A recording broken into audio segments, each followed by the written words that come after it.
유튜브로 수업을 듣는 학생들은 실시간 이게 동영상이 잘 안 돼가지고요. 지금 시간이 좀 지연됐고 동영상으로 찍어서 올려드리도록 하겠습니다. 오늘은 제 11장의 주제는 나는 부활이요 생명이다는 주제입니다. 11장은 안 들려요? 잘 들린다고요? 11장에서는 예수님께서 죽은 나사로를 이제 살리신 장면이 나오고, 그 다음에 예수님께서 이 땅에 오신 목적에 대해서 설명을 하고 계세요. 11장에서는. 그래서 이 땅에 오신 목적은 우리에게 생명을 주기 위해서 오셨다고 기록하고 있습니다. 그 다음에 여기에 이제 부활이 굉장히 포커스가 맞춰져 있는데, 예수님의 부활은 바로 우리가 생명으로 다시 사는 날. 그래서 이 부활이 다른 종교는 부활이 전혀 없죠. 우리 기독교만 부활이 있습니다. 왜? 생명이 살아있기 때문에. 다른 불교라든가 다른 잡신들을 믿는 샤머니즘이라는 이들은 생명의 부활이 없고, 그들은 용인의 그 푸바오 그거를 설명할 때 전생에 얘가 뭐였을 거다. 이런 말을 참 많이 해요. 거기에 그 유튜브 찍어서 이렇게 올리는 사람들이. 근데 그런 말을 들을 때 반드시 기독교인이 배워서는 안 되는 말들이에요. 우리는 어떻게 해요? 전생에 여러분들이 전생에 판다로 태어나서 이 땅에 와서 인간으로 태어납니까? 그건 아니잖아요. 그 다음에 또 이 사람들은 전생도 있고 후생도 있는데, 후생에 닭이나 송아지나 개나 짐승으로 태어나는 거, 이렇게 말을 해요. 아니, 우리처럼 고등동물인데 고등동물이 이 다음에 죽어서 소로 태어나고 싶어요? 평생 일만 하다가 죽을 때는 고기도 인간한테까지 다 주고 죽는 소. 그 다음에 어떻게 해요? 강아지로 태어나고 싶어요? 요즘 강아지들은 행복하지. 집집마다 강아지 4-5마리씩 기르면서 강아지가 우상돼가지고 너무 심한 상태에 있는데, 우리는 이렇게 하나님께서 다시 생명을 우리에게 주셔서 우리는 주님과 함께 영원히 산다는 것을 11장에서 이야기하고 있습니다. 그래서 우리가 이 11장에서 나사로의 어떻게요? 죽음은, 나사로는 예수님께서 살리셨지만 예수님이 말씀으로 살리셨다고 기록하고 있어요. 그래서 말씀의 능력을 나타내고 있는 거예요. 이 나사로만 말씀으로 살리시는 게 아니라, 우리가 구약의 선지자들이 엘리야나 엘리사도 보면은 다 말씀으로 해요. 말씀으로. 그들의 행위로 한 거는, 과부의 아들이 죽었을 때 엘리사가 어떻게 해요? 그 아들의 위에 가서 이제 이렇게 생기를 불어넣어서 살리는 장면이 또 나오고 있거든요.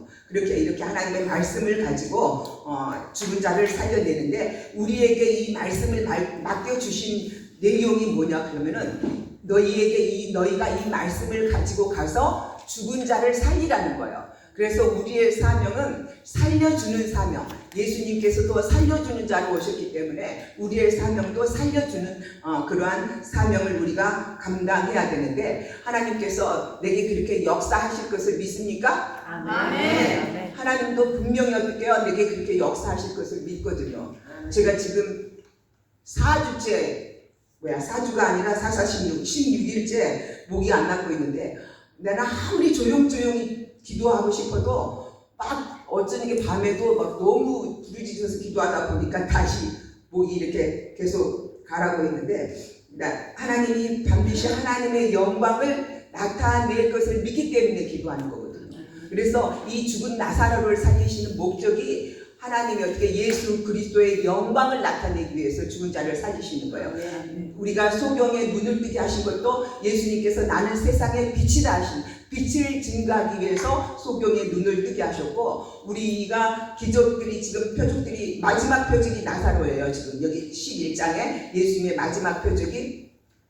그래서 가나의 혼인잔치에서 기적을 베푸신 것도 예수님이 생수의 근원임을 나타내신 거고, 500리의 어떻게 기적을 나타내실 때 거기에서 떡을 가지사 축사하시고 떼어 어떻게 사람들한테 준 역사도, 나는 어떻게 해요? 영원한 양식이 누구한테만 있냐 그러면은, 예수 그리스도가 영원한 양식을 가지고 있기 때문에 예수 그리스도로 통해서 우리가 영원한 어떻게 양식을 구할 수 있다는 거. 그런 거로 그 양식은 무엇입니까? 여호와의 말씀이에요. 그래서 우리가 양식이 없어서 굶주린 게 아니고 말씀이 없어서 굶주리고, 우리가 물이 없어서 기갈 상태가 아니라 뭐가 없어서 말씀이 없으면은 기갈하는 상태로 들어가고 있습니다. 그래서 우리가 103페이지 한번 짚고 넘어가겠습니다. 103페이지. 그 나사로의 무덤 앞에서 예수님이 하신 기도가 있어요. 나사로의 무덤 앞에서 예수님이 하신 기도는 첫째, 내 말을 들으신 것을 감사하나이다. 지금 나사로의 무덤 앞에 가서 예수님께서 하나님 앞에 직접 기도를 하고 계시는데, 지금 기도하고 계시면서 내 말을 들으실 것을 아니라 이미 어떻게 해요? 응답받고 간 거예요. 이미 어떻게 해요? 예수님은 나사로를 어떻게 해요? 하나님께서 살릴 것을 믿고 응답받고 가서 기도했기 때문에 들으신 것을 감사하는 거예요. 이미 여러분들도 이미 응답받고 어떻게 하나님의 사역을 하는 거예요. 그 다음에 또 내 말을 들으실 줄을 내가 알겠나이다. 그러니까는 아버지가 아들의 말을 안 들으면 누구의 말을 듣겠어요? 그렇죠? 아버지가 아들의 말을 안 들으면 누구의 말을 듣겠어요? 뭐 도둑놈의 말을 듣겠어요? 남의 말을 듣겠어요? 그 다음에 예수님께서 나를 보내신 것을 저희로 믿게 하여 주옵소서. 이 말씀은 하나님의 영광을 나타내는 말씀이거든요. 나를 이 땅에 보내신 것은 지금 나사로의 무덤 앞에서 나사로를 살리시는 걸 보고 나는 어떻게 해요? 살리는 자로 이 땅에 왔다는 것. 그것이 바로 하나님의 목적이요 하나님의 영광인 것을 예수님께서 나사로의 무덤 앞에서 이렇게 기도로 통해서 증거하고 있습니다. 그 다음에 성경은, 그 밑에 성경은 예수를 증거한다. 성경 자체는 구약은 예수 그리스도가 오실 것을 기록하고 있고, 신약은 어떻게 해요? 예수님이 오셨음, 성취의 과정을 나타내고 있는 것이 신약인데, 우리가 성경은 하나님의 어떻게 해요? 말씀을 응하게 하기 위해서 예수님께서 오신 내용을, 구약의 그 내용을 그대로 옮겨서 행하시는 거예요. 구약의 내용을. 그래서 우리가 신약, 어떻게 특히 복음서는 구약의 말씀을 굉장히 많이 인용하고 있거든요. 그 다음에 사도 바울이 어떻게, 바울도 어떻게 해요? 율법에 능한 사람이었어. 그런 거로 어떻게 모세 오경에 능한 사람이었고, 그 다음에 율법의 조항 613개를 달달달달 꿰고 있는 사람이 사도 바울이거든요. 그래서 바울 서신에 보면은 구약을 굉장히 많이 인용돼요. 이 바울도. 그런데 이 성경이 하나님이 직접적으로 어떻게 예수가 내 아들이라는 것을 직접적으로 증거하고 있는데, 성경이 그렇게 증거하고 있다는 거예요. 그 다음에 우리가 그 신약에 와서 제일 많이 인용되는 성경이 시편이에요. 시편. 왜냐하면 예수 그리스도의 순환장이 어떻게 해요? 시편 22편에, 그 다음에 예수님이 메시아로 오실 것을 시편 2편에 이렇게 굉장히 많이 기록하고 있어서, 그것을 뭐라고 이야기하냐면 다윗의 글을 통하여, 그러니까 시편도 다윗의 시편을 인용하신 거예요. 다윗의 글을 통하여 예수 그리스도를 보내실 것을 예언하고 있는데, 하나님이 직접적으로 예수가 당신의 아들임을 증거하고 있고, 그 다음에 둘째는 예수님께서 행하신 표적을 통해서 그가 하나님의 아들임을 증거하고 있고, 가장 하나님께서 직접 세례 요한한테 말씀하시기를, 네가 어떻게 해요? 세례를 베풀 때 성령이 비둘기 같이 임하는 자가 있거든. 그가 하나님의 아들인 것을 알아라고 이야기하고 있거든요. 그 다음에 예수님의 십자가에 어떻게 해요? 죽으심과 부활과 어떻게 해요? 이 표적 행하는 모든 사건을 현장에서 따라다니는 사도들을 통해서 직접 본 거예요. 베드로는 직접 봤어요. 예수님의 십자가의 사건을 직접 봤죠. 요한도 직접 봤죠. 보는 사람들이 그대로 증거하고 있습니다. 그 다음에 이제 우리가 여기 11장부터는 예수님과 유월절에 이제 관계가 나와요. 유월절. 그러니까 유월절 때가 가까이 온 거예요. 그런데 이제 그 요한복음 14장에 가서는 직접 유월절 잔치를 행하시면서 이제 다락방에서 행하시는 내용이 나오는데, 왜 유월절과 예수님을 어떻게 이렇게 관계를 매칭시켜 놓느냐? 예수님은 세례 요한이 한 말이 보라, 뭐라고 그랬어요? 보라, 세상 죄를 지고 가는 하나님의 어린 양, 여기에 포커스가 맞춰져 있거든요. 그래서 이 유월절 양은 언제부터 있었던 거예요? 유월절 양은 저 아브라함부터 가보자고요. 준비하신 하나님. 이삭 대신 누가? 그러면 그 아브라함 전에는 누구였어요? 아브라함 전에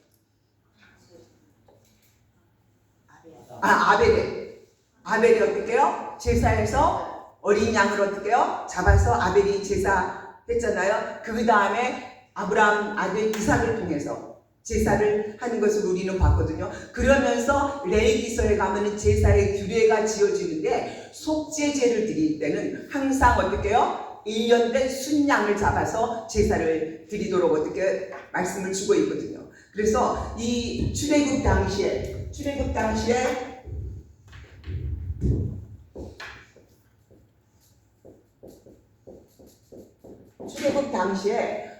하나님께서 이스라엘 사람들한테 양을 잡으라고 했어.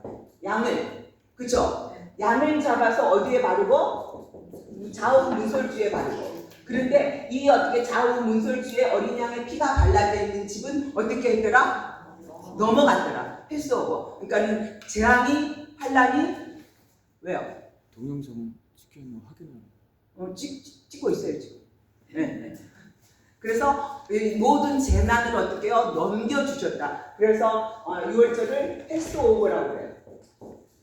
패스오버라고 그러는데 여기에 어떻게 해요? 하나님께서 양을 잡으라고 그랬어요. 양. 근데 그 양이 누구냐? 예수 그리스도라는 거죠. 그래서 예수 그리스도와 6월절의 관계는 어떻게 예수님이 6월절 양으로 오셨기 때문에 그 다음에 예수님께서 십자가에 돌아가시는 어떻게 해요? 6월절을 잡수시고 그 다음날, 그러니까 목요일날 하루에 되어진 과정이 13장부터 16장까지가 목요일날 하루에 일어나는 과정이에요. 그래서 금요일날 어떻게 예수님이 잡히시고 그 다음에 넘어갔는데 그때가 바로 언제냐? 6월절과 대비시킨 것은 6월절 양으로 예수님께서 우리에게 오셨기 때문에 6월절과 예수님을 대비시켜서 말씀하고 있습니다. 그 다음에 12장으로 넘어갑니다. 12장은 아버지께서 영광을 얻을 때가 왔다고 그러는데 영광을 우리가 하나님의 어떻게 아들로서 하나님 나라에 어떻게 입성하는 것이 영광이라고 표현하고 있는데 솔직히 말씀드리면은 여기에는 어떻게 영광이 아니에요. 죽음이 가까이 오고 계신다. 죽음이 가까이 오고 계시기 때문에 그 어떻게 지금 예수님께서는 죽으러 어떻게 예루살렘 성으로 입성하시는데 낙이 타고 입성하신다. 낙이 타고. 그래서 낙이 타고 입성하는데 스가랴 9장 9절에서 말씀하시기를 이 나귀를 타는데 아직 아무것도 메어보지 않는 나귀를 타고 입성한다고 구약에서부터 예언을 하고 있는데 그 예언의 성취 그대로 예수님께서는 어린 나귀를 타고 예루살렘 성으로 입성하십니다. 그 다음에 12장에서는 마리아가 어떻게 해요? 귀한 향유를 가지고 와서 예수님의 발에 붓고 자기 머리털로 씻는 과정이 나오죠. 그러면서 예수님께서는 이 마리아의 향유를 여기에서도 가룟유다가 뭐라냐면 어떻게 해요? 많은 값에 팔아서 가난한 사람들한테 구제할 것이지 왜 이것을 허비하느냐고 말씀하셨어요. 허비하느냐고 이야기했어요. 가룟유다가. 예수님께서는 뭐라고 그래요? 가만두어라. 내 장사를 위함이라고 이렇게 말씀하고 있습니다. 그 다음에 이제 나사로가 살아났는데 나사로를 죽이기 위해서 이제 모의하는 광경이 나와요. 이제 12장에서는. 그런데 여기에서도 예수님께서 6월절에 맞춰서 예루살렘 성에 입성하시는 거예요. 그 밑에 부분 한번 보시기 바랍니다. 왜 예수님은 6월절에 맞춰서 예루살렘 성에 입성하시는가? 즉 6월절 양으로 어떻게 우리를 대속하기 위해서 6월절 양으로 오셨기 때문에 바로 6월절에 맞춰서 예루살렘 성으로 예수님께서는 나귀를 타고 들어가십니다. 그럴 때 거기에 광경이 벌어지죠. 예수님 나귀 타고 들어가실 때 호산나 다윗의 자손이여 하면서 어떻게 해요? 종려나무 가지를 꺾어서 이제 막 길에 펴며 옷도 벗어서 막 깔고 이러잖아요. 근데 캐톨릭에서는 우리가 종려주일이라고 해요. 고난주일을 종려주일이라고 많이 부르는데 이때 종려나무 가지를 어떻게 꺾어서 깔아가지고 그 캐톨릭에 보니까는 종려나무 가지를 이렇게 나눠주더라고 하나씩. 그래가지고 고난주간에 걔네들이 뭘 갖고 오나 봤더니 이게 종려나무 가지 이파리 한 두세 개 달린 것들 하나씩 줘가지고 가지고 오더라고요. 그래서 예수님은 어떻게 해요? 6월절 양으로 오셨는데 스가랴서 9장 9절에서 첫 새끼가 바로 나귀의 첫 새끼가 여기에서는 어린 양으로 대비되는 거예요. 다시. 그래서 예수님께서는 어린 양으로 오셔서 나귀의 첫 새끼를 타고 예루살렘 성에 입성하셨습니다. 그 다음에 몇 페이지로 넘어가냐 그러면요. 108페이지. 108페이지 예수님께서 십자가에 죽으신 목적. 가장 중요한 것은 우리가 창세기 3장 15절을 응하게 하신 사건이에요. 예수님께서 십자가에 죽으신 목적이 창세기 3장 15절이 뭐죠? 뱀의 머리를 상하게 하라. 여러분들 귀가 못 박힐 정도로 많이 들을 거예요. 학장님 소 시간에 마귀의 머리를 어떻게 우리 성경에 상하게 하라 그랬어요. 근데 어떻게요? 마귀의 머리를 깨라. 뭐 상하게 그 전에 우리 어머님이 이제 여기서부터 기도실이었어요. 여기서부터 이 뒤로 기도실이었는데 이제 환자들을 기도하시면은 우리 어머님이 성품이 아주 좋으신 분이라서 환자들을 만져달라는데 다 만져주는 거예요. 사모님 허리가 아파 그러면 누워봐라. 다리가 아파 그러면 누워봐라. 안 만져주는 데가 없는 거예요. 근데 가끔씩 학장님이 오셔서 문 열고 이렇게 보면은 다 만져주고 있거든. 뭐라고 하세요? 야, 마귀가 만져주면 나가냐? 그냥 도끼로 머리를 깨버려야지. 늘 이렇게 말씀하시거든요. 근데 우리는 어떻게 해요? 학장님이 주장하는 거는 마귀의 머리를 깨라. 뭐 그 전에 우리 할아버지가 한 번도 나는 이제 뭐 어렸을 때 할아버지를 봐서 할아버지가 맨날 그 혀를 찾는 거를 너무 많이 봤어요. 그러니까 머슴들이 머리가 좋으면 머슴살이 하겠어요? 머리가 좋은 사람 머슴살이 안 해. 지가 뭔가를 하지. 근데 머리가 나쁘니까 머슴살이 하는데 우리 할아버지 그걸 몰라. 그러니까 머슴들이 되게 많아. 그러면 이제 뭐 여기 딱 이렇게 방에서 내다보고 앉아서 회초리 하나 딱 들고는 딱딱 치는 거예요. 야, 그거 이리 옮겨 저리 옮겨 다 명령을 하는데 그게 잘 안 되잖아요. 혀를 그렇게 차시는 거예요. 그러면서 끝에다 하는 말이 멍청한 그게 아직까지도 기억에 남아있어요. 아직까지도. 그런데 그 할아버지가 그 손주를 말이 없으셔가지고 뭐 예쁘다 이런 거 전혀 들어본 기억이 없어.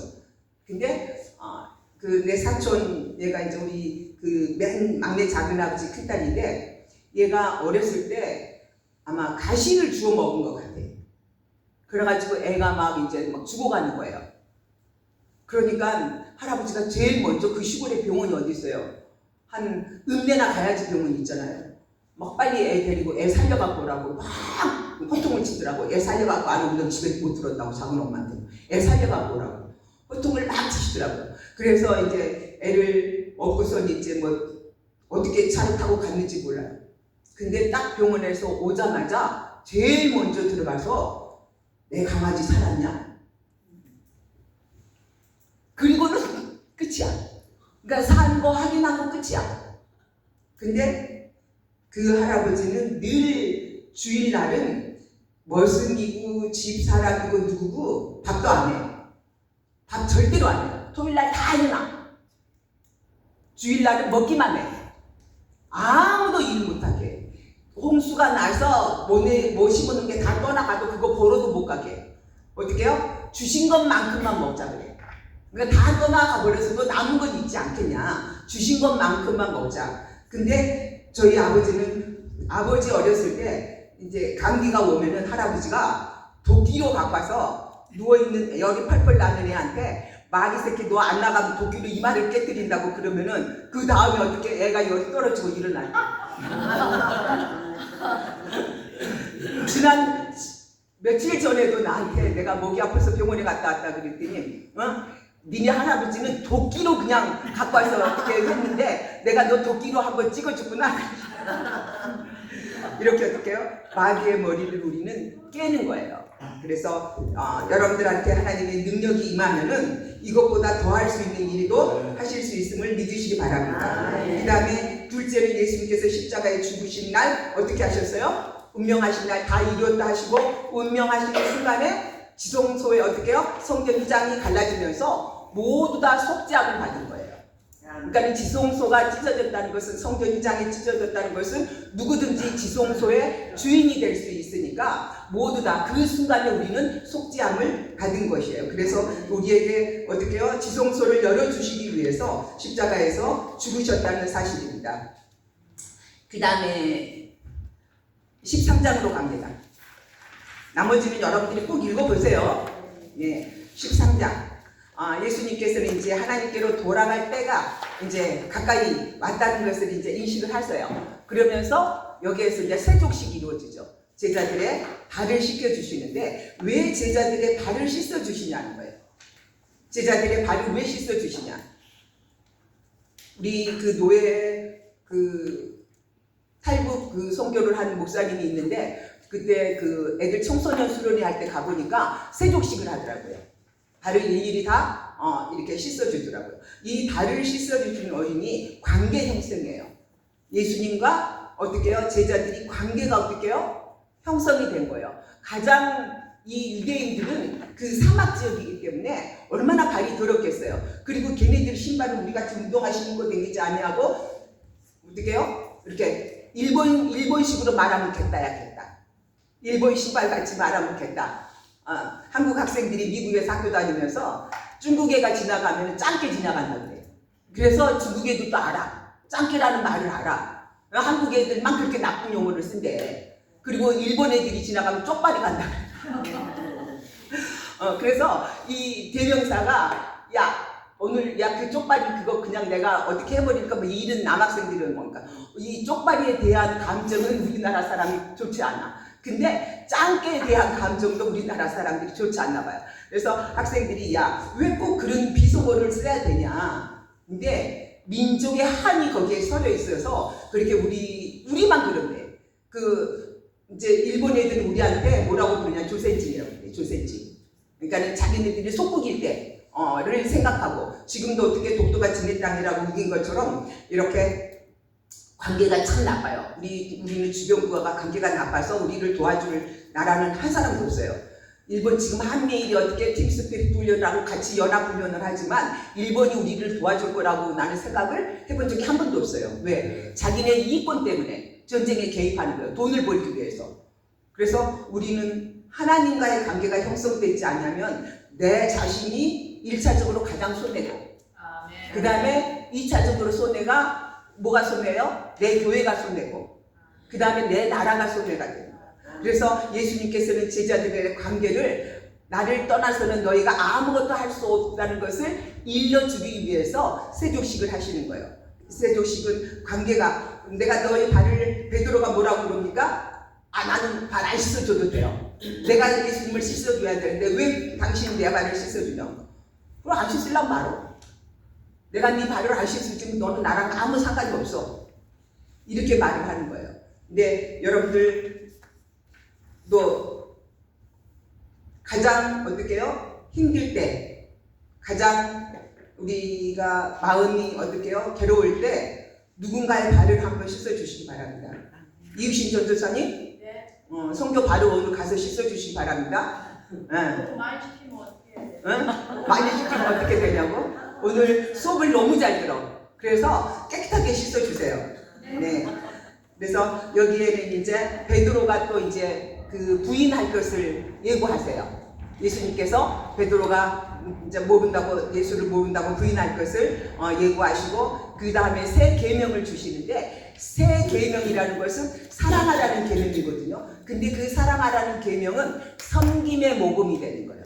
사랑은 섬김의 모범. 그래서 사랑이 없이 섬길 수가 없어요. 우리가 하나님을 섬기는데 하나님을 극진히 사랑하기 때문에 하나님을 섬기고 또한 어떻게 주의 종들도 어떻게 사랑하기 때문에 주의 종들을 섬기는 거거든요.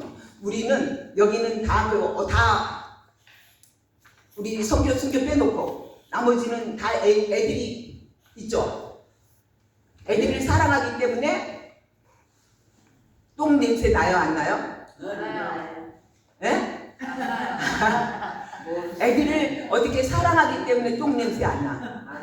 예, 사랑하지 않으면은 남의 똥은 다 냄새나. 근데 내 새끼 똥은 냄새 안 나요. 왜? 거기에는 똥을 보고 애 건강 체크까지 하잖아요. 얘가 엄마가 매운 거 먹으면 젖 먹이는 아이들은 매운 거 먹으면 아이가 100% 설사해요. 100% 설사하고 아이의 항문이 매운 거가 그대로 나와. 그래갖고 항문이 빨개져. 매운 거 먹으면. 그 다음에 엄마가 어떻게 해요? 좋은 거를 먹으면 아기 똥이 예뻐. 근데 이렇게 어떻게 해요? 엄마와 자식의 관계가 사랑의 관계이듯이 하나님과 우리의 관계가 사랑의 관계라는 거예요. 그래서 하나님이 나를 사랑하지 않았다면 나를 위해서 대신 죽으실 필요가 없겠죠. 그 다음에 13장부터 16장까지는 지금 12장까지는 일반 대중을 상대로 한 하나님이 어떻게 표적이고 사역이었어요. 그런데 13장에서 16장까지 오직 제자들만. 그래서 나머지 어떻게요? 사람들의 발을 다 씻겨준 게 아니라 제자들의 발만 씻겨주셔서 13장에서 16장까지는 제자들에게 주신 말씀이에요. 특별히. 그래서 우리는 예수님이 어떻게요? 여러분들의 영도 씻겨주실 줄은 믿습니까? 네. 나는 좀 하나님이 나의 하나님이라는 걸 굉장히 많이 강조해요. 나의 하나님이라는 걸. 왜냐하면 나를 도와줄 자 나밖에 없어. 딸이 나를 도와주지 않아요. 남편이 나를 도와주지 않아요. 내가 고통 가운데 있을 때 그들은 몰라. 나는 막 어떻게 해요? 밤새도록 기도하는데 우리 남편은 어떻게 코를 탁 들이를 굴고 자는 거야. 나랑 같이 기도 좀 했으면 얼마나 좋을까. 그냥 생각만 해. 뭐라고 하는 줄 아세요? 자면서도 기도 듣고 있어. 자면서도 기도 듣고 있어. 그래서 나는 어떻게 해요? 성격이 좀 일어나서 좀 하지. 그런데 우리 딸이 이제 기도 다 끝나고 나니까 우리 딸이 지방에서 이제 같이 기도했나 봐. 어저께는. 그러더니 아빠 코 고는 소리가 엄마 기도 소리보다 더 크던데? 왜냐면은 우리가 어떻게 해요? 나는 예수님의 고난을 알거든요. 나를 위한 고난을 알아. 어저께 내가 우리 교회들이 들었겠지만 예수님의 어떻게 해요? 마태복음 26장의 예수님의 기도를 생각하면서 통졸이란 단어를 내가 만들어냈어요. 그러니까 통곡보다 더 심한 단어가 뭐가 있을까?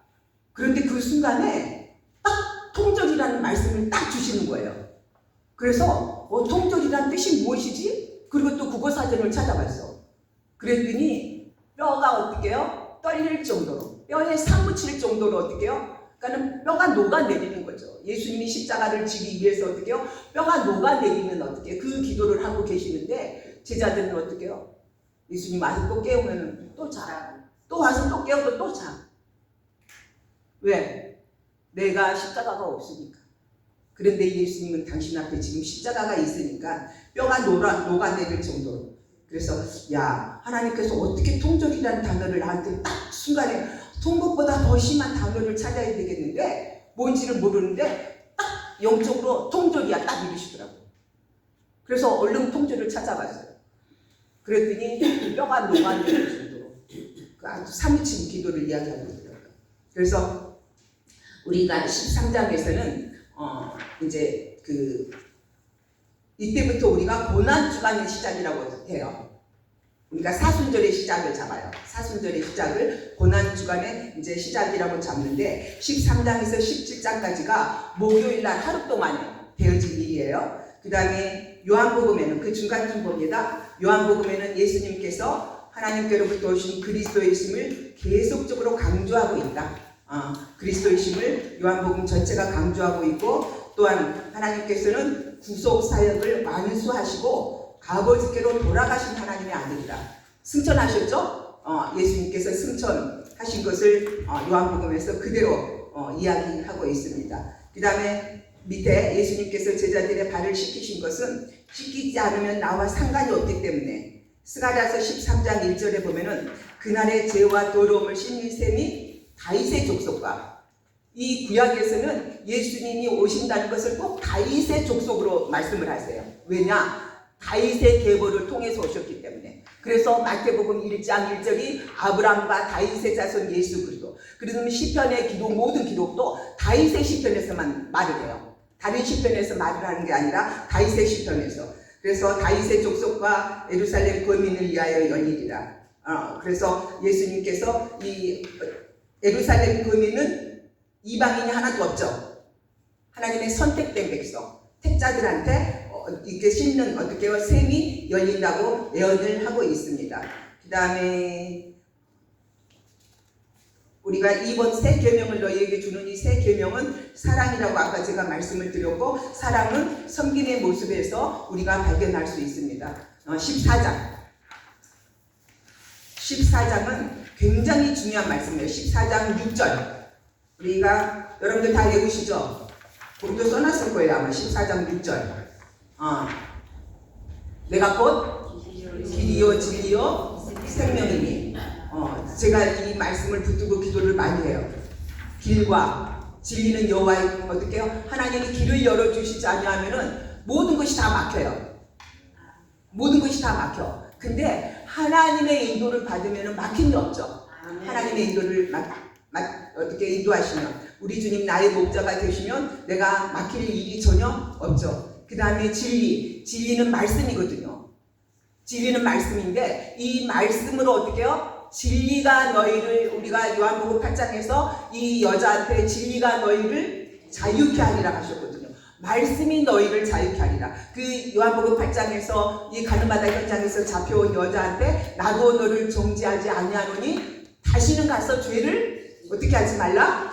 범치 말라 이야기하셨거든요. 그런데 진리로 이미 어떻게 자유한 자는 죄를 범하라고 그래도 죄를 범하지 못해요. 왜? 내가 내 영혼이 뭐가 붙들고 있으니까, 하나님의 여호와의 말씀이 붙들고 있으니까 내 마음대로 절대로 갈 수가 없어요. 여러분들이 이미 여기 온 이상 다시 막걸리 먹으러 갈 일이 없을 거예요. 우리 선배 한 사람은 4학년 때 다시 막걸리 먹으러 가버렸어요. 그래가지고 좀 너무너무 삶이 피폐해져 버리더라고요. 그래서 하나님을 버리는 삶. 제가 70년대 기적이라는 영화가 상영이 됐어요. 기적. 70년대. 근데 이 기적이라는 영화는 수도원에서, 그러니까 수도원의 사람들은 다 같이 갇혀서 살잖아요. 근데 여러분들, 나는 뭐 세계 여행을 안 다녀봤는데 이탈리아 같은 데 가서 수도원을 보면은 어떻게 저기 굉장히 높은 절벽 위에다가 수도원을 세워놨어. 어마어마한. 근데 그 높은 절벽으로 어떻게 올라가는지, 나는 사람이 올라가는 거 고사하고 어떻게 물자를 거기까지 운반을 해서 거기다가 수도원을 세웠는지 알 수가 없을 정도로 굉장히 험난한 길을 따라서 수도원을 세워놨는데, 이 수도원에 들어갈 사람이 세상이 너무 그리워. 세상이 너무 그리운 거예요. 그래서 수도원에서 탈출해서 나와요. 이 사람이 수도원에서 탈출해서 나오는 순간에 그 지경 안에 있는 모든 어떻게 지역에 가뭄이 와요. 모든 지경에 가뭄이 와서 사람들이 물 한 컵을 마실 수가 없어. 많은 사람들이 어떻게 해요? 물이 없어서 죽는 거거든요. 먹는 거는, 우리가 밥을 먹는 거는 어떻게 해요? 그렇게 빨리 안 죽어요. 근데 물이 말라서 죽는 거거든요. 우리가 인간의 시간이 172시간이래요. 물 안 먹고 살 수 있는 시간이 172시간. 지난번에 일본 지진 났을 때 그 172시간을 어떻게 해요? 굉장히 많이 강조하더라고요. 그런데 이 어떻게 해요? 이 지경 안에 모든 논밭, 물 하나도 어디로 달려가도 구할 수가 없는 거예요. 근데 하나님의 음성은 이 어떻게 해요? 수도사한테 계속 들리는 거예요. 돌아오라. 돌아오라. 근데 나는 안 돌아가고 싶습니다. 나는 안 돌아가고 싶습니다. 근데 하나님의 음성이 계속 들리는 거예요. 만나는 사람마다 돌아가라고 이야기해요. 만나는 사람마다 돌아가. 네 자리는 여기가 아니다. 네 자리는 어떻게 해요? 하나님을 영화롭게 하는 곳이 바로 네 자리다. 근데 회개하고 돌아가요. 수도원으로 들어가는 순간 하늘에서 막 비가 쏟아져 내리는 거예요. 그래서 이 어떻게 해요? 하나님이 부르신 사람이 하나님을 배반하면은 나한테만 재앙이 내린 것이 아니라 어떻게 해요? 내 주변에 있는 사람까지 영향을 미친다고요. 그래서 돌아가가지고 다시 모든 것이 회복이 돼요. 너무 영화가 신기한 게 그 막 갈라질 대로 갈라진 땅에서 비가 내리기 시작하니까 싹이 올라오는 거예요. 막 싹이. 확 싹이 올라와요. 와. 어떻게 저렇게 촬영할 수 있었을까? 막 싹이 이렇게 올라오는 게 한꺼번에 이렇게 딱 올라왔다 그러면 그거를 어떻게 해요? 그려놓고 찍었다고 하는데 이렇게 막 올라오는 것들이 보이거든요. 그래서 우리가 이 진리에 붙들려 있을 때만 하나님이 사용하세요. 진리에 붙들려 있지 않으면 내 지식에 붙들린다고 하나님 사용하지 않으세요. 그 다음에 또 예수님은 생명이라고 자기 당신을 강조하고 있습니다. 생명이다. 그래서 요한복음의 기록 목적이 20장 31절에 뭐라고요? 하나님의 아들 예수 그리스도가 그리스도이심을 나타내기 위해서 기록했고 생명을 어떻게 해요? 알게 하기 위해서 기록했다고. 그래서 요한복음 여러분들 다 잊어버려도 표적과 기사 요한복음 2장부터 11장까지 나사로의 어떻게 해요? 부활까지 여러분들이 꼭 외우고 계시고 그 다음에 20장 31절 요한복음의 기록 목적을 외우고 계신 요한복음 다 한 거예요. 그 다음에 14장에서 보혜사를 보내시겠다는 약속을 하세요. 이게 14장이 굉장히 중요한 거예요. 왜 보혜사를 보내야 되냐? 왜 보혜사를 보내야 될까요? 네? 왜 보혜사를 크게 말씀해 주세요. 괜찮아요? 네. 첫째는 아버지가 하나님께로 가야 돼. 그런데 이 보혜사를 보내신 것은 우리를 돕기 위해서. 그러니까 우리와 항상 함께 있게 하시겠다고 그랬거든요. 마태복음 28장의 말씀에 보면은 내가 너희와 항상 함께 있으리라. 그런데 그 함께 있는 영이 성교야? 성령이야. 응? 그래서 성령을 보내셔야지만이 지금도 우리와 함께 계셔요. 이 수업 시간에 지금도 우리와 함께 역사하는 분이 바로 누구라? 성령이다. 이렇게 말씀하고 있습니다. 그 다음에 성령에 대해서 조금 하고 넘어가겠습니다. 119페이지. 119페이지 성령과 성도의 관계는 성령과 성도의 관계는 성령인 너희와 함께 있게 하시리니 너희와 함께 거하심으로. 그러니까는 우리가 죄악 가운데 살지 아니하면은 항상 성령이 우리와 함께 하신다는 거예요. 그 함께 하신다. 그 다음에 둘째는 너희 속에 계심이라. 그래서 우리가 기도할 때 우리가 잘못된 길로 가면은 여기서 누가 탄식해요? 성령이 탄식해요. 성령이 탄식하고 또 우리가 하나님을 기쁘시게 하면 누가 기뻐하실까요? 성령이 기뻐하세요. 그 다음에 셋째는 영원토록 함께 계신다. 믿습니까? 네. 성령은 영원토록 우리와 함께 계신다는 거예요. 그래서 요한 1서에는 그 밑에 넷째 줄입니다. 성경 찾았어? 네. 요한 1서에서는 우리에게 주신 성령으로 말미암아 그가 우리 안에 거하시는 줄을 우리가 아느니라. 아멘. 우리 안에 성령이 거하신 줄을 아시기 바랍니다. 그 다음에 우리가 이제 성령은 그리스도와 연합을 나타내는 말이에요. 성령이 오셔서 누구를 대언하기 위해서 오셨어요? 성령은 예수님 일하기 위해서 오신 거예요. 당신의 역사하지 않아요. 어떻게 해요? 우리한테 방언하게 하신 것 성령의 의사인데 누가 하게 하시는 거냐? 결론적으로는 예수 그리스도가 하게 하시는 거거든요. 그래서 성령은 예수 그리스도의 일을 하는 거예요. 그럼 우리는 누구의 일을 하는 거예요? 우리도 예수 그리스도의 일을 하는 거예요. 그래서 14장 20절 말씀에 보면은 그날에는 내가 아버지 안에 너희가 내 안에 내가 너희 안에 있는 것을 너희가 알리라. 이 성령이 그날에 너희가 내 안에, 우리는 지금 주님 안에 있습니다. 그 다음에 주님이 우리 안에 계신다는 거예요. 그래서 그리스도는 아버지 안에 계시고 성도들은 그리스도 안에 있고 그리스도는 또 성도 안에 계시고 그날이란 오순절 성령 강림을 가리키는 거예요. 우리가 이제 사도행전 2장에 오순절 성령 강림이 나와요. 오순절 성령 강림이. 내가 요한복음을 하다가 다음 학기에는 사도행전을 해야 되겠다는 그 분석이 바로 어떻게 성령을 연결해 주기 위해서, 성령의 역사를 연결해 주기 위해서 다음 학기에 지금 사도행전을 준비하고 있거든요. 그래서 우리는 항상 어떻게 해요? 성령이 나와 교통하고 계시고 성령이 내 안에 내주하고 계시고 성령이 내게 예수 그리스도가 믿어지게 누가 역사하시냐? 성령이 역사하시는 거예요. 그 다음에 너는 하나님의 영광을 위해서 일을 하라는 것도 누가 말씀하시는 거예요? 성령이 내게 말씀하시는 거거든요. 그래서 우리가 진리를 아는 사람은 지혜로워요. 왜? 말씀을 알기 때문에. 그 진리가 말씀이기 때문에. 그래서 하나님이 어떻게요? 성령이 나와 함께 하시면은 성교야 네 1등이나 되면 너 다음 학기 그 1등 그거 갖고 와 나한테. 응? 왜? 내가 영이 깨끗하면요 1등 하지 말라 그래도 해.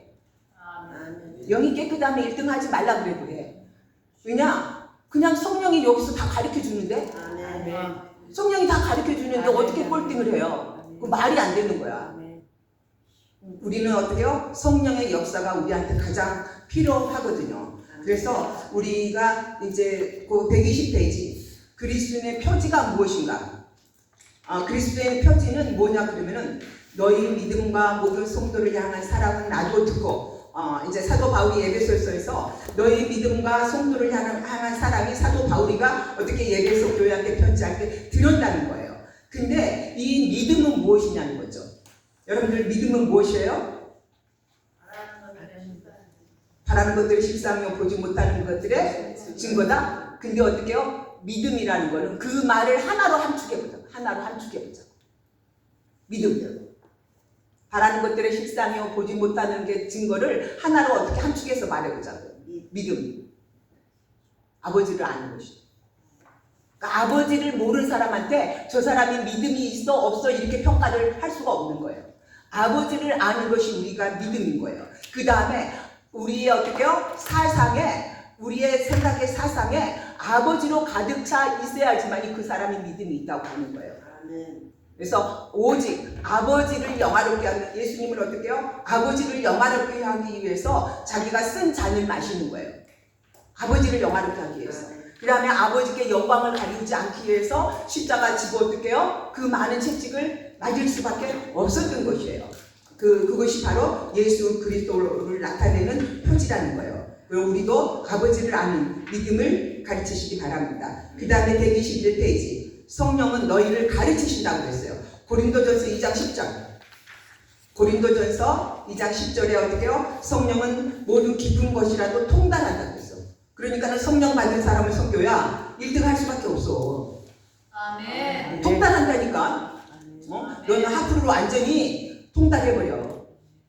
응? 아멘. 어저께 뉴스 보니까 예술의 전당에서 그 뭐 우리나라 클래식 피아니스트 애들 2명 있잖아. 그리고 또 한 명 누구야? 걔네들의 연주를 보기 위해서 나는 아직도 클래식에 빠져있는 사람이 그렇게 많은 줄 몰랐어. 표가 다 매진. 살 수가 없어. 그래서 한국에서 표를 못 사니까 걔가 외국에서 연주하면 거기까지 어떻게 가는 거야. 하프 하면은 김성교가 그렇게 해보면 안 될까? 할렐루야. 응. 그렇게 해보자. 우리 다 성교 나중에 하프 공연할 때 우리 가자고요. 근데 근데 너무 내가 꼬부랑 할머니 되기 전에 되라니. 꼬부랑 할머니 돼가지고 힘드니까. 그래서 성령은 이렇게 우리의 모든 것을 생각나게 하시고 가르치시고 또한 우리의 삶 속에서 적용을 하시는 것이 바로 성령의 역사인데 14장, 16장은 신구약 성경 전체에 있어서도 성령론에 대한 종수가 되는 말씀입니다. 나는 성령의 역사하면은 이 요한복음을 강의 설교를 하기 전에는 그냥 사도행전에서만 성령을 어떻게 해요? 증거했어요. 근데 내가 요한복음을 지금 여러분들한테 수업 시간 하는 게 아니라 몇 년 전에 새벽기도 때 요한복음 강의 설교를 했거든요. 그때 내가 14장에서 16장에 뿅 갔어요. 여기가 성령장이네. 이렇게 성령의 역사가 많이 언급된 것이 우리가 사도행전에서 이미 어떻게 성령으로 사역을 하는 것이지 성령의 역사가 일어나긴 하지만 예수님이 직접적으로 성령에 대해서 설파하신 내용이 여기밖에 없다고 제가 아주 은혜를 너무 많이 받았거든요. 그래서 하나님은 구약 성경을 통해서 크게 2가지로 약속하셨는데 첫째는 그리스도를 보내주시겠다는 것과 그 다음에 내 영을 남종과 여종과 모두한테 부어준다는 말씀이 어디에 있어요? 그것도 예언하요 여러분이. 요엘서 2장 28절. 네, 성령 그러면은 빨리 외워두시는 게 좋아요. 요한복음에서는 14, 16장까지고 요엘서 2장에서 예언을 성령을 어떻게 남자와 여종에게 부어주리니 약속을 하고 있습니다. 그 다음에 그 밑에 줄에 성령이 왜 오시는가? 성령이 오시는 목적이 너희에게 모든 것을 가르치시고 내가 너희에게 말한 모든 것을 생각나게 하십니다. 그러니까 시험 잘 볼 수밖에 없어. 왜? 성령이 배운 거를 다 생각나게 하시니까. 그쵸? 그러니까 여러분들이 성경에다가 포인트를 두세요. 하나님, 내가 성경을 읽고 앞절 읽으면은 1절 잊어버리지 않도록. 2절 읽으면 1절 잊어버려. 그리고 어떤 사람은 이게 성경이 수면제래. 성경만 읽으면 잠이 온대. 그래서 이게 불면증에 걸린 사람은 성경을 읽으라고 그러더라고. 하나님께서 어떻게 우리의 모든 것을 통달하셨기 때문에 우리를 생각나게 하시고 또한 하나님의 영으로 우리를 이끌어 가시는 게 성령의 사역이에요. 그 다음에 그리스도께서 이제 아버지한테로 이제 돌아가시게 되는데 내가 곧 길이요 진리요 생명이니 나로 말미암지 않고는 아버지께로 올 자가 없느니라 하신 아버지께로 가는 길이 열렸다는 거죠. 이 예수님께서 십자가에 돌아가시기 전에는 아버지께로 가는 길이 막혔었어요. 뭘로? 휘장으로. 아버지께로 가는 길이 휘장으로 막혔는데 휘장이 찢어지면서 아버지께로 누구나 나아갈 수 있는 길이 열리게 된 것입니다. 그 다음에 둘째는 성령으로 오셔서 내주하시기 때문이다. 주님이 떠나심이 없다면 육을 입으신 주님께서 우리 속에 내주하심은 불가능하였을 것이다. 왜? 주님이 승천하시고 성령을 우리에게 보내주셔서 성령의 영이 어떻게 해요? 우리에게 임하여 있는 것이 임하여 있게 되는 거거든요. 아까 내가 화장실에 앉아있는데 성령이 계시네 할렐루야 함께 계시네 이거 첫 번째 가사가 뭐지 그랬더니 내가 매일 기쁘게 술래니라고 첫 번째 가사를 가르쳐 주시더라고요. 그래서 내 안에 성령이 있으면 힘든 일이 있을 때도 기뻐할 수 있구나. 내 안에 성령이 계시면 어려운 일이 당할 때 주의 이름을 더 많이 부를 수 있구나. 그래서 저는 이렇게 한번 성령에 이렇게 모여 꽂히면은 맨 그 생각만 해요. 그러니까는 찬송이 1절부터 생각난 게 아니라 후렴부터 생각도 나고 그러면은 인터넷 들어가서 그 가사를 치면 1절이 나와. 그 아주 좋더라고요. 그래서 여러분들도 성령의 메인바 되는 사역자들이 되십시오. 그 다음에 15장. 안 쉽니다? 안 쉬어도 되죠? 네. 화장실 가고 싶은 사람 마음대로 가세요, 그냥. 이제 15장은 이제 포도나무에 비우면서 농부의 이제 역할을 우리가 이제 15장에서는 이야기하고 계세요. 그러면서 포도나무의 비유에 따라서 너희가 나를 떠나서는 아무것도 할 수 없다. 그러니까는 주님과 함께 할 때만 우리가 성공할 수 있어요. 주님을 떠나서는 성공할 수 없어요. 그래서 15장에서는 이제 포도나무, 내가 참 포도나무라. 그런데 이스라엘은 어떻게 해요? 참포도나무에다가 들포도를 어떻게 해요? 갖다 접붙여 놨어. 그랬더니 이게 포도 열매를 맺어야 되는데 들포도를 맺었거든요. 근데 하나님이 우리 포도나무 열매를 맺기 위해서 극상품을 갖다 심어놨거든요. 근데 들포도를 맺으면 어떻게 하시겠어요? 찍어버리죠. 근데 이 포도나무 우리 저기 그 대문 옆에 포도나무가 있어요. 포도나무가 무엇으로 쓰여질 만한 가치가 한 개도 없어. 뭐 얘를 한마디로 말해서 부지깽이로도 못 써. 해초리로도 안 돼. 여러분들이 이따 갈 때 집에 갈 때 한번 보세요. 이 포도나무가 어떻게 이렇게 가치가 없는지. 그런데 저 포도나무가 포도를 맺혔을 때 아주 맛있잖아요. 그 사람들이 어떻게 술에 취하게 기분 좋게 하는 어떻게 해요? 능력도 가지고 있어 포도가. 그러니까 포도 열매가 맺혔을 때 저 포도가 쓸모가 있지 포도 열매를 맺히지 않으면 저거를 그걸 긁어다가 어디다 넣어버린다? 네. 영원히 꺼지지 않는 불에 던져버린다고 약속하고 있죠. 그러니까 진짜로 쓸모가 없어. 그냥 이렇게 어떻게 해요? 우리가 덩굴나무가 저게 포도나무가 아마 넝쿨나무라고 그래. 덩굴나무라고 그래. 잘 모르겠어요. 넝쿨나무가에 아마 속할 거예요. 아무 짝에도 어떻게 쓸모없는. 그런데 거기에 포도 열매를 맺힐 수 있는 하나님께서 생명을 그애한테 이식시켜 놨기 때문에 걔가 포도 열매를 맺는 거예요. 우리도 이렇게 포도나무처럼 정말로 어디 제목으로 쓸 수도 없고 땔감으로밖에 사용할 수 없는 그러한 포도나무인데 하나님께서는 우리한테 어떻게 해요? 극상품의 포도 열매를 맺게 하신 거예요. 여러분들은 꼭 극상품의 포도 열매를 맺으시기 바랍니다. 네, 우리가 교회에서 그 성찬식 하기 위해서 포도주를 담글 때 가장 좋은 거를 사요. 왜? 이 좋은 거는요, 껍질에가 살이 무진장 많아. 껍질에가 살이 무진장 많아요. 근데 이게 포도 어떻게 해요? 그 껍질에 있는 살이 다 녹아서 내려서 어떻게 해요? 정말 맛있는 맛을 내거든요. 그 알갱이가 맛있는 게 아니라 껍질 밑에 붙어 있는 어떻게 해요? 그게 진짜 맛있어요. 그래서 그것이 다 녹아 내려가지고 극상품의 포도를 만들어서 어떻게 주님을 기념하는 포도주로 우리가 사용을 하잖아요. 그래서 구약 성경에는 이스라엘을 포도나무라고 비교하고 있어요. 그런데 시편에서는 구약 교회를 가리켜서 시편 80편에 뭐라고 이야기하냐면은 주께서 한 포도나무를 애굽에서 가져다가 열방을 쫓아내고 이를 심으셨나이다. 애굽에서 어떻게요? 지금 가나안 땅을 열방이 살고 있는 땅이었잖아요. 근데 열방이 살고 있는 땅이었는데 열방을 다 쫓아내고 거기다가 심어놨어. 그러니까 포도 열매를 따야지 되는데 어떻게 포도 열매를 얘네들이 안 맺히는 거예요. 그래서 하나님께서는 포도 열매를 맺기까지 기다려 주셔요. 그리고 우리 예수님의 비유에서 무화과 나무 비유가 나오죠. 기다려주는 무화과 나무가 있고 하나님께서 어떻게 베버리는 무화과 나무가 있어. 근데 우리는 기다려줬어. 그쵸? 여러분들 기다려줬으니까 지금 왔어. 베버렸으면은 지금 어디 가서 나무 패고 있을지도 몰라. 근데 이사야서에는 이 극상품 포도나무를 심어놓고 내가 좋은 포도 맺기를 기다렸는데 들 포도를 맺히면 어찌미뇨. 그러니까는 이스라엘을 가나안 땅에 갖다가 심어놨는데 얘네들이 들 포도를 맺어서 육적 어떻게요? 이스라엘이 피폐할 상태가 된 것을 이야기하고 있어요.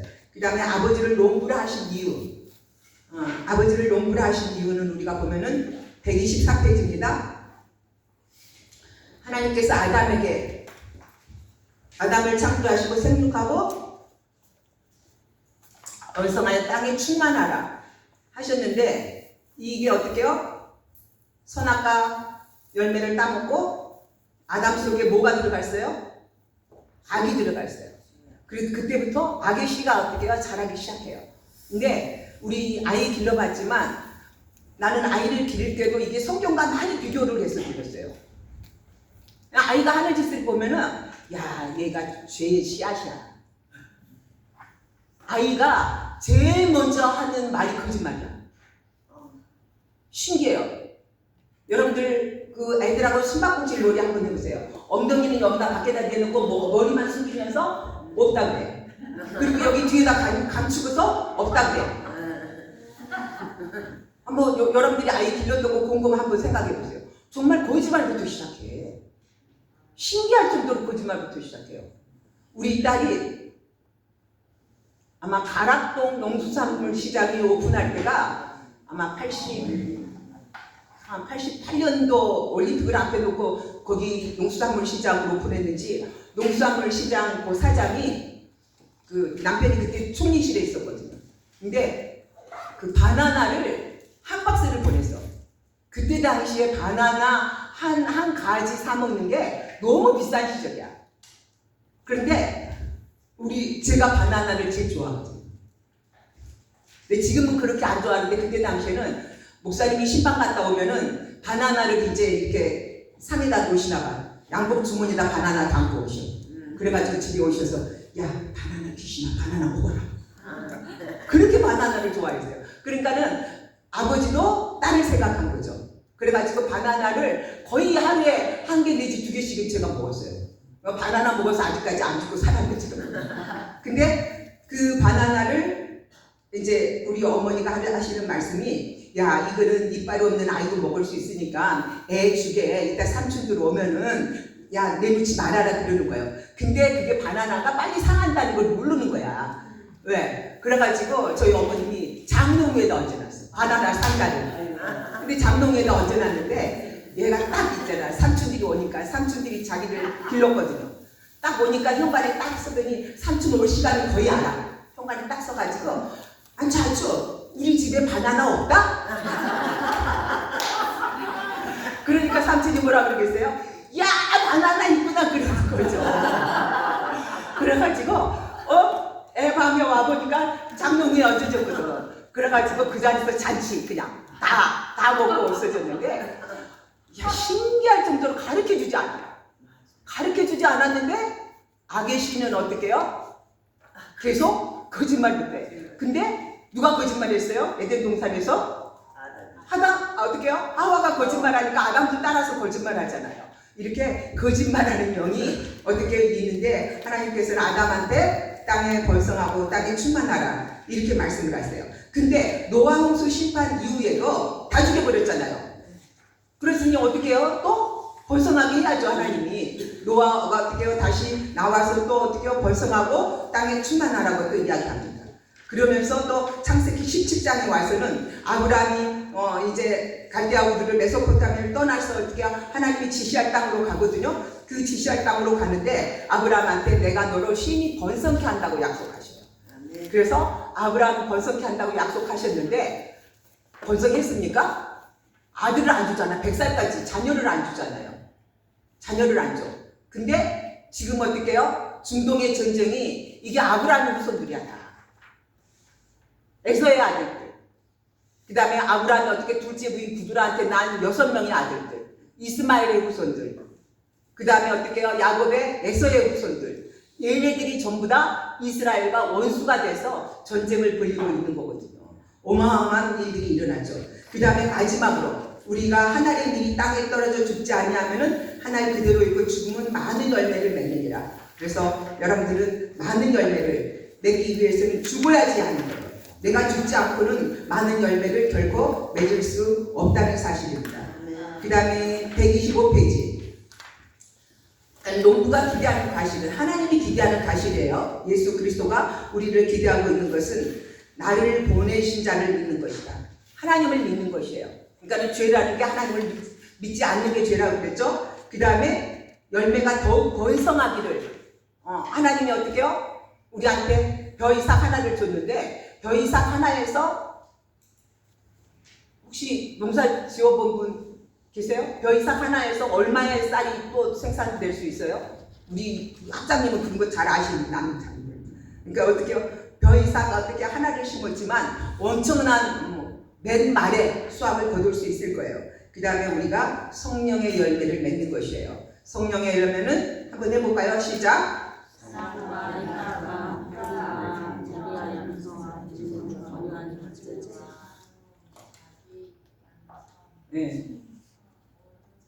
네. 나는 그 중에 절제를 제일 좋아해요. 절제가 없으면 이게 사랑이 절제가 없으면 뭐가 돼요?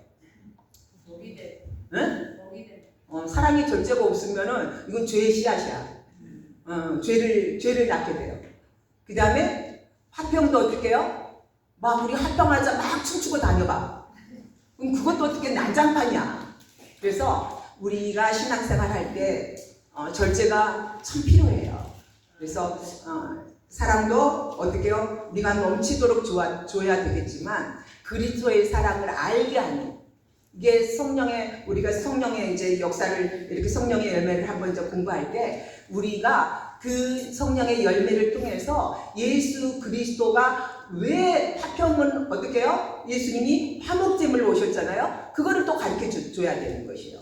예수님께서 화목제물로 오셨음을 가르쳐주고 그 다음에 어떻게 해요? 오래 참음의 역사도 하나님께서 어떻게 해요? 우리를 당장 죽이지 아니하시고 오래 참사 당신의 아들을 보내실 때까지 우리를 기다리시고 지금도 역시 기다리고 계신 하나님을 이렇게 가르쳐줘야 돼요. 옛날에 우리 신학생 중에 양선 여기에 성령의 열매 중에 양선이라는 한문이라는 이름이 다 똑같은 그 이름이 있더라고요. 근데 할머니가 크리스찬이어서 아이를 낳는데 양선이라고 이름을 지었더라고요. 그래서 우리가 성령의 열매를 우리한테서 하나님이 원하시는 건 성령의 열매이기 때문에 꼭 성령의 열매를 맺어야 됩니다.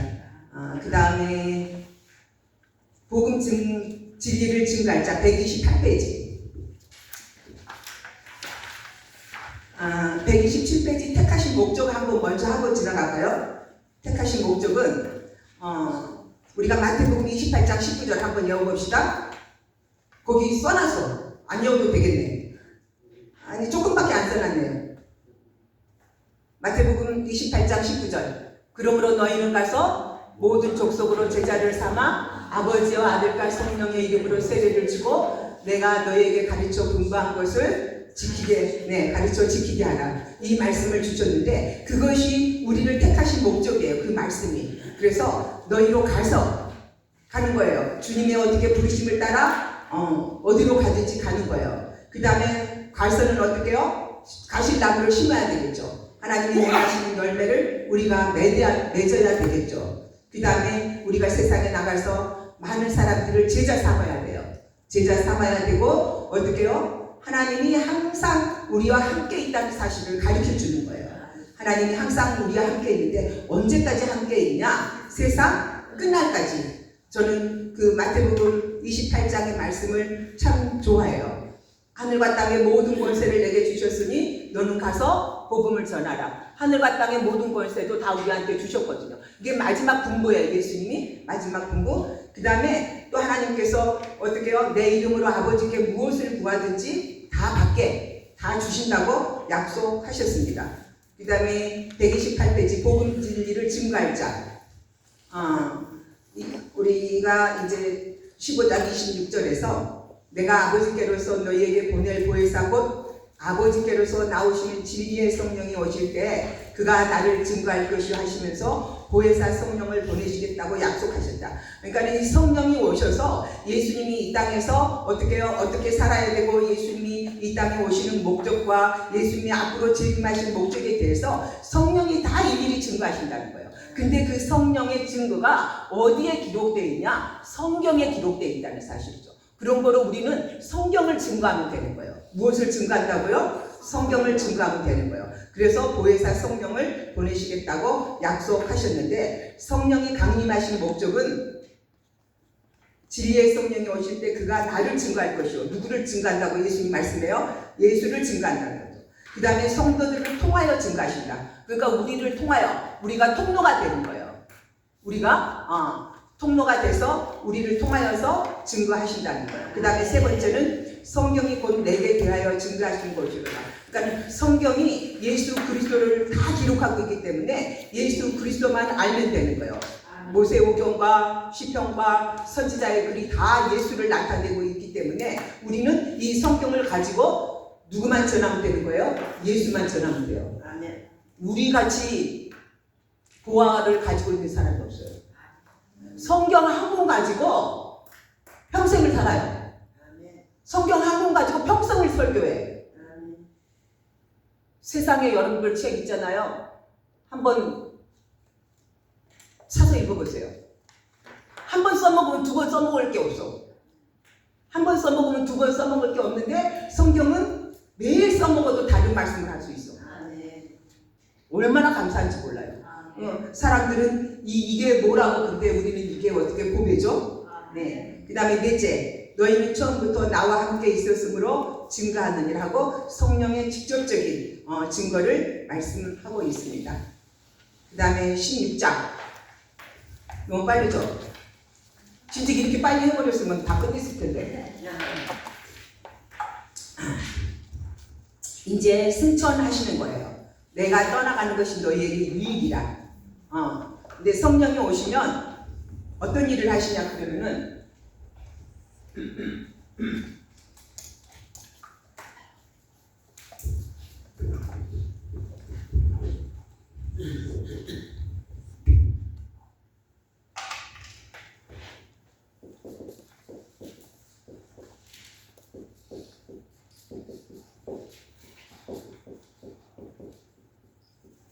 첫째, 성령이 오시면은 우리를 진리 가운데로 인도하신다는 거예요. 진리.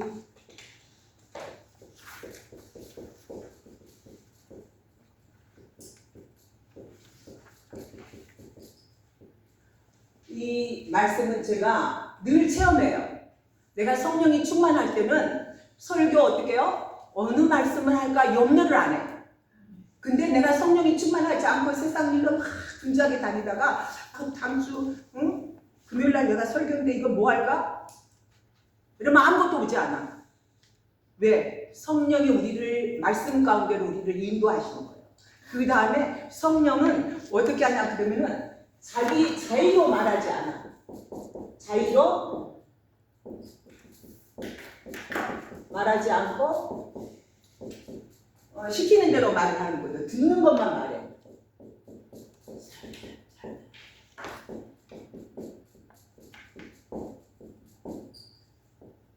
듣는 것만 말해요. 그러니까 내 임대로 어떻게 해요? 말씀을 전하지 않는다는 거죠. 하나님이 어떻게 해요? 성령이 시키는 대로 어떻게 해요? 나는 하나님의 말씀에서 듣고 보고 어떻게 익힌 대로만 말씀을 전하면 되거든요. 그 다음에 성령은 장래 일을 말씀했어요.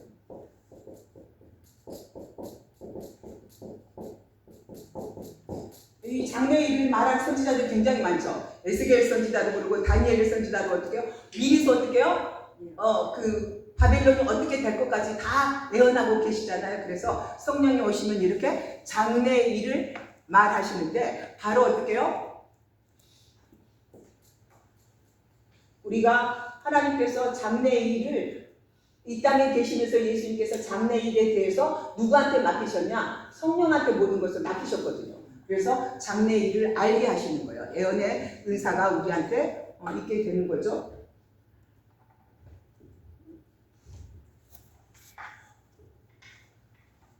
그래서 예수님께서는 내가 떠나가는 것이 너희들한테 유익이라 그렇게 말씀하셨어요. 왜? 성령이 오셔서 너희와 함께 계실 테니까. 그 다음에 성령이 오셔서 세상을 이길 수 있는 이김을 우리한테 주셔요. 그래서 세상을 이길 수 있는 이김이 우리한테 있다. 그래서 예수님께서는 떠나가시고 성령은 오시고, 그죠? 예수님은 떠나가시고 성령은 오시고. 네, 여러분들한테 성령이 오셨죠? 네, 131페이지. 성령의 사역. 성령은 오셔서 무슨 사역을 하신다? 131페이지. 성령의 사역 맨 밑에입니다. 죄에 대하여 증거하신다. 그래서 우리가 하나님을 믿지 않는 것이 죄예요. 그래서 하나님을 믿는 사람들한테는 죄를 범하는 일이 어떻게요? 그렇게 많이 일어나지 않죠. 그 다음에 성령이 오셔서 의에 대하여 증거하신다. 그러니까 우리는 의롭다 하심을 입어야 돼. 칭의. 하나님께서 칭의. 하나님의 아들한테 어떻게 해요? 의롭다 하시는 어떻게 해요? 능력을 입지 않고는 하나님 나라에 갈 수 없거든요. 그 다음에 세 번째는 심판에 대하여 증거하신다. 심판. 그 다음에 132페이지 성령은 어떤 분이신가? 성령은 하나님의 기쁜 것이라도 통달하는 지성을 가지신 분이다. 고린도전서 2장 10절에 아까 앞에서 말씀드렸죠. 그 다음에 둘째, 성령은 뜻대로 역사하시는 의지력을 가지고 계신 분이다. 그러니까 지정의의 인격체인 거예요. 우리의 신앙도 신비를 구하는 사람들이 참 많아요. 그런데 하나님의 말씀에 굳게 서서 신비를 행하면은 흔들리지 않아요. 지정의의 신앙이 흔들리지 않아요. 그런데 말씀에 굳게 서지 아니하고 어떻게 신비만 체험하는 사람들은 그 다음에 어떻게 거짓말 영이라는 게 드러나기 시작해요. 그래서 요즘은 영성학교가 있더라고요. 영성학교가. 영성학교에서 뭐 가르친 줄 알아요? 응? 한 번도 안 들어보셨어요, 여러분들은? 영성학교에서 애언을 가르쳐. 애언을 가르쳐서 배워서 애언해요? 응? 뭐라고? 들었어? 그래서 영성학교가 있어요. 근데 그거는 난 정말 이해가 안 되는 거예요. 애언이 가르쳐 주냐고요. 성령이 역사해야지만 되는 거예요. 그래서 여러분들이 혹시 그런 데 가자고 그러면은 가지 마세요. 하나님 내게도 예언의 은사를 주옵소서 하고 계속 낯을 붙들고 기도하는 거예요. 하나님 주실 때까지. 그러니까는 투시의 은사까지 어떻게 해요? 예언의 은사가 오기 전에 투시의 은사가 먼저 와요. 하나님이 먼저 보여주셔요. 근데 여기 투시의 은사가 왔을 때 그걸 절제하지 못하면은 나중에는 혼미한 어떻게 해요? 악령이 어떻게 사단이 들어와요. 그래서 자기가 하나님 되버려. 그래서 그때는 어떻게 해요? 반드시 절제하는 지도자가 옆에 있어야 돼요.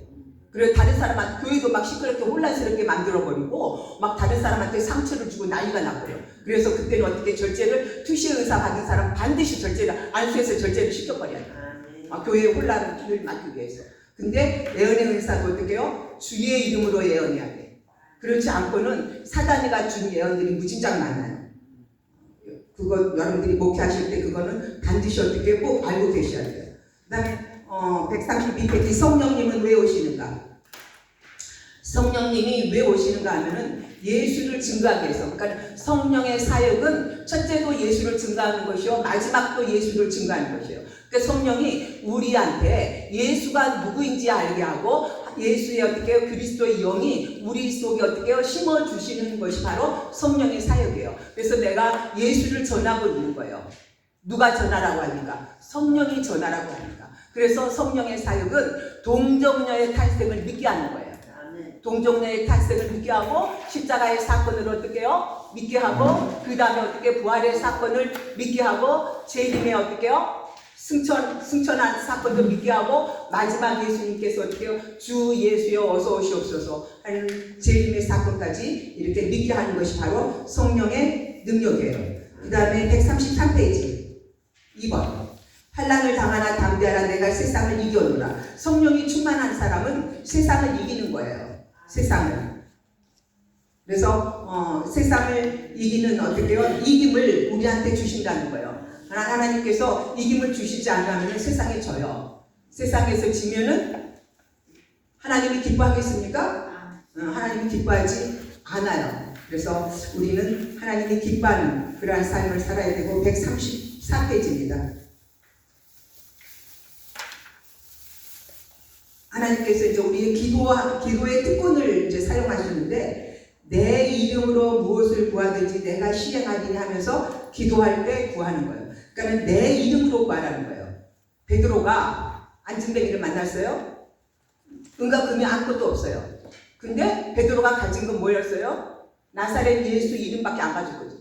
그러니까는 내 이름으로 어떻게 해요? 기적을 행하는 거예요. 예수 그리스도의 이름으로 기적을 행하는 것이지 베드로가 행한 기적이 아니라는 거예요. 그 말씀을 자세히 보면은 예수 그리스도의 이름으로 나사렛 예수 그리스도의 이름으로 일어나 걸으라 했지 베드로가 베드로의 이름으로 명하노니 일어나 걸으라 하지 않았다는 거예요. 그러니까 우리는 사역할 때 꼭 어떻게 내 이름을 걸지 마시고 누구의 이름만 예수 그리스도의 이름만 거시기 바랍니다. 그 다음에 주의 이름으로 기도한다는 것은 하나님의 능력을 나타내는 것이다. 그렇죠? 우리가 주의 이름으로 기도할 때 하나님의 능력을 나타냅니다. 셋째는 주님의 이름을 사용 목적이 아버지로 하여금 영광을 나타내는 것이다. 예수님께서 마지막 기도하실 때 운명을 앞에 놓고 아버지여 나를 영화롭게 하옵소서 이렇게 내가 아버지를 영화롭게 한 것 같이 아버지 나도 영화롭게 하옵소서 이렇게 기도했습니다. 우리도 아버지의 영광을 드러내면은 우리한테도 어떻게 하나님께서 영광의 옷을 입혀주실 것을 믿습니다. 이사야 선지자는 우리한테 하나님께서 은혜의 옷을 입혀주시고 찬송의 옷을 입혀주시고 구원의 옷을 입혀주시고 의의 옷을 입혀주신다고 이사야 60장 이후부터는 옷에 대해서 설명을 많이 하고 있거든요.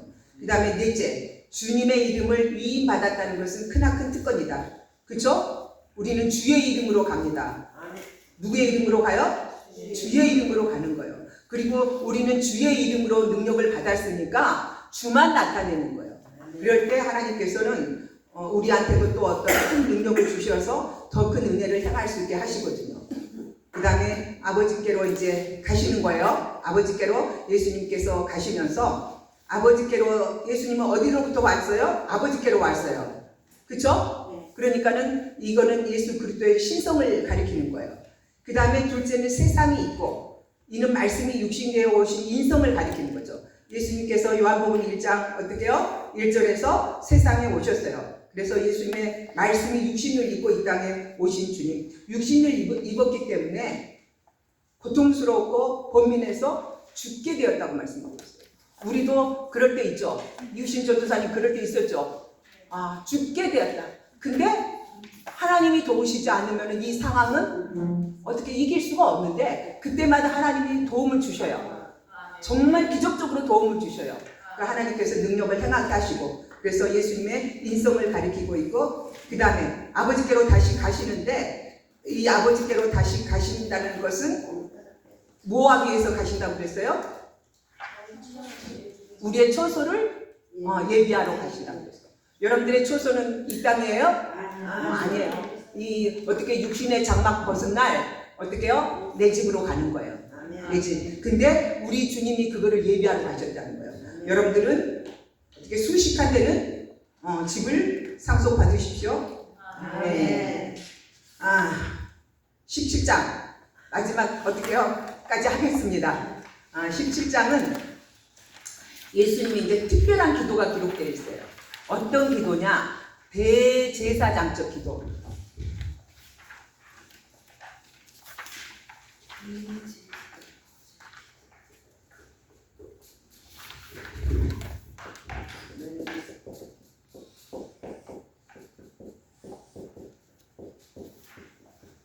대제사장의 기도는 뭐죠? 속죄잖아요. 그래서 예수님께서 17장에서는 속죄를 위한 기도를 예수님이 직접 하세요. 그래서 이제 그 제자들이 놓고 간 제자들이 얼마나 불안하겠습니까? 그래서 예수님께서는 이제 이 17장 한 장 전체가 다 기도장이에요.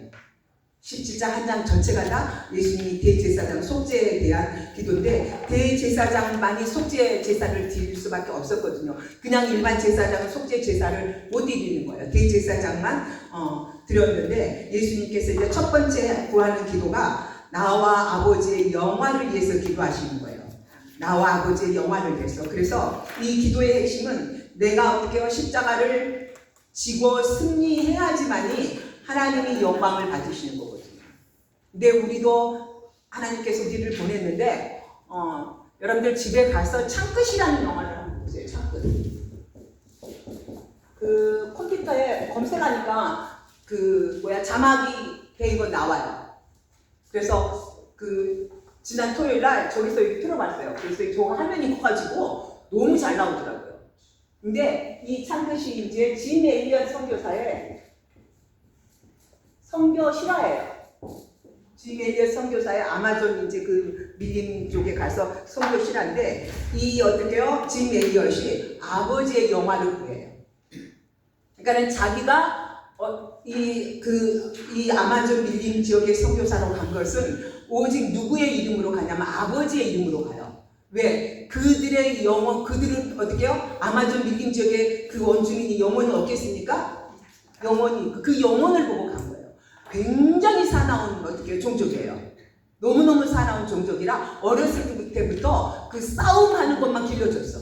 그러니까 사람을 죽이고 뺏어오고 막 이런 것만 길러져 있는 종족이에요. 그런데 가장 강력한 아주 종족한테 보내지는 거예요. 근데 이 영화가 역사적인 배경이 1943년이에요. 그러니까 43년도에 이제 거기 아마존 밀림 지역으로 들어갔나 봐요. 그런데 거기에서 죽어요. 거기에서 죽어. 총도 가지고 갔는데 사용하지 않아. 왜 사용하지 않냐? 저들이 지금 죽으면 지옥 가. 근데 나는 지금 죽으면 성교야 천국 가. 그래서 저들이 어떻게 해요? 지금 죽으면 지옥 가는데 저들이 영혼을 보고 짐 엘리엇을 그곳에 갔잖아요. 그래서 영혼을 보고 가는 거예요. 여러분들이 앞날이 힘들고 어려울 때도 그들의 영혼을 바라보면은 참을 수 있어요.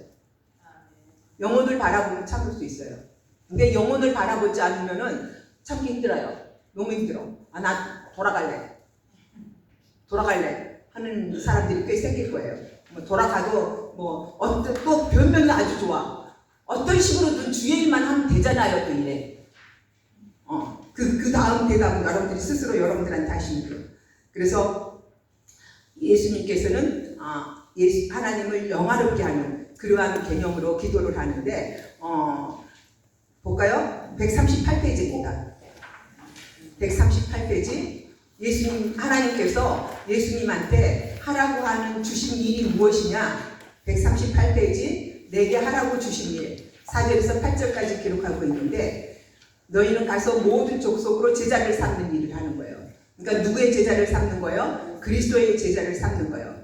그 다음에 성령의 이름으로 세례를 베푸는 거예요. 우리가 세례식 할 때 성부와 성자와 성령의 이름으로 효경이한테 어떻게 김승자가 세례를 주노라 이렇게 세례 준 사람의 목사의 이름도 밝히면서 우리 장로교 예식서에 그렇게 써져 있어요. 그 다음에 셋째는 하나님의 분부한 것이 뭐예요? 복음이잖아요. 복음을 가르쳐서 지키게 하는 거예요. 그 다음에 우리가 다섯 번째는 아버지의 이름을 나타내는 거예요. 아버지의 이름을. 그 다음에 여섯째는 아버지의 말씀을 나타내는 거예요. 그리고 우리는 하나님이 어떻게 성경은 하나님의 자기 계시라는 책이에요. 그러면서 에스겔서에서는 너희가 여호와인 줄 알리라는 말씀이 57번이나 나옵니다. 57번이나 에스겔서에서. 이 백성이 어떻게 패역한 백성이 하나님의 재앙이 하나하나 내릴 때마다 내가 여호와인 줄 안다는 사실을 57회나 기록하고 있습니다. 그 다음에 예수님께서 이제 그 제자들을 교회를 위해서도 기도해요. 여기 교회를 위해서도 예수님께서 기도하고 그 다음에 제자들을 위해서 기도하는데 제자들을 이제 지켜달라는 이 보존이라는 말이 여기에서 139페이지입니다. 3번이나 사용되고 있는데 보존이라는 말은 하나님께서 끝까지 어떻게 책임져 달라는 거예요. 내가 저들을 놓고 가는데 하나님께서 저들을 끝까지 책임져 달라고 해서 우리가 베드로도 십자가 거꾸로 지고 갔고 도마가 어떻게 의심 많은 도마도 어떻게 해요? 예수님의 복음을 위해서 아마 도마가 인도에서 순교당했다는 기록이 있는데 제가 사도행전을 하다 보니까는 바울은 네로 황제 시대 우리가 코바디스 도미네 보면은 거기서 네로 황제가 나오죠. 베노인가 코바디스 도미네인가 잘 모르겠네. 그 네로 황제 시대 핍박이 가장 많았잖아요. 그때 사도 바울은 순교했더라고요. 그래서 우리를 하나님께서 끝까지 보존해 달라고 기도하신 뒤에 우리 예수님이 직접적으로 그렇게 기도하고 계십니다. 오늘은 18장, 19장, 20장, 21장 4장은 이제 부피가 작아요. 부피가 작기 때문에 여러분들이 집에 가서 한 번씩 읽어보시기 바랍니다. 아주 스트레이트로 그냥 쭉 했는데 듣느라고 고생하셨어요. 네, 출석 부르겠습니다.